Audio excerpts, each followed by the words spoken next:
ఓం నమః శివాయ. ఓం నమో నారాయణాయ.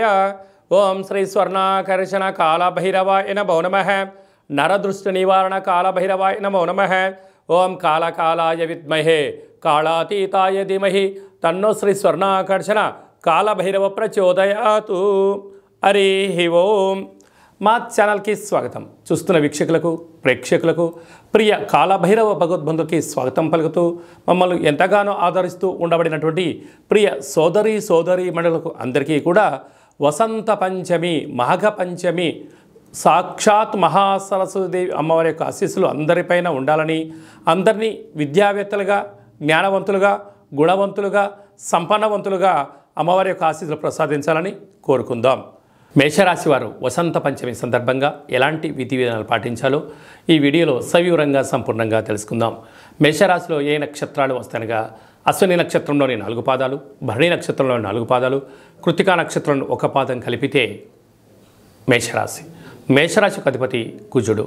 రాశిలోని గురు సంచార స్థితి ఉండడం వలన విద్యా వినయ సంపన్నం అన్నట్లుగా విద్యకు, ఉద్యోగానికి, వ్యాపారానికి, విదేశాలకు, గజమాల సత్కారాలకు అన్నిటికీ అమ్మవారి యొక్క ఆశీస్సులు ఉండాలి కనుక వీలైనంత వరకు అమ్మవారికి తెలుపు వస్త్రాన్ని తెల్లటి పూల చేత పెరగన నైవేద్యంగా ఏర్పాటు చేసి భక్తులకు తెలుపు వస్త్రాలను మీరు ప్రసాదంగా పంచగలిగినట్లయితే గురు యోగ్యత శక్తి మీకు అద్భుతంగా కలుగుతుందని చెప్పి గమనించాలి. 6వ స్థానంలో కేతు సంచార స్థితి ఉండడం వలన చిన్న చిన్న విషయాలకు ఆందోళన, రుణ శత్రు బాధలు పొంచి ఉన్నాయి. తస్మాత్ జాగ్రత్త. భాగ్యస్థానంలో కుజశుక్ర సంచార స్థితి ఉండడం వలన భార్య పైన భర్త, భర్త పైన భార్య ప్రేమానురాగం అవసరం అని చెప్పి గుర్తుపెట్టుకోవాలి. చిన్న చిన్న విషయాలకు తగాదాలకు దూరంగా ఉండగలిగినట్లయితే 90% ప్రమాదాలను నివారించవచ్చు. రాజ్యస్థానంలో రవి బుధ కలిసి ఉండడం వల్ల బుధాదిత్య రాజయోగము అంటారు. ప్రభుత్వ ఉద్యోగ ప్రయత్నం చేసేవారికి ఇది చాలా మంచి కాలము.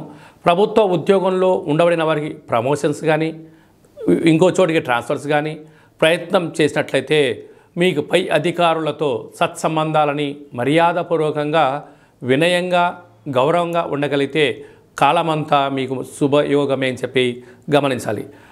లాభస్థానంలో శనిస్వామి స్వక్షేత్ర స్థానం ఉండడం వలన స్థిరాస్తులు, చరాస్తులు, వ్యాపార సామ్రాజ్యంలో మీకు మంచి మకుటం లేని మహారాజులకు కాబోతున్నారు. వ్యయంలో రాహు సంచార స్థితి ఉండడం వలన మీ జన్మ నక్షత్రం రోజున అష్టమి తిథుల యందున దూర వాయు జల ప్రయాణాలు పెట్టుకోకపోవడం ఉత్తమోత్తంగా భావించగలగాలి. అలాగనే సాఫ్ట్వేర్ రంగం వారు, హార్డ్వేర్ రంగం వారు, వ్యవసాయ సోదరీమణులు, గృహ భవన నిర్మాణ కార్యక్రమాలు చేసేటువంటి అందరూ కూడా కాళభైరవ స్వామి యొక్క సేవ, కాళభైరవ స్వామి యొక్క నామస్మరణ యోగదాయకమని చెప్పి గమనించాలి.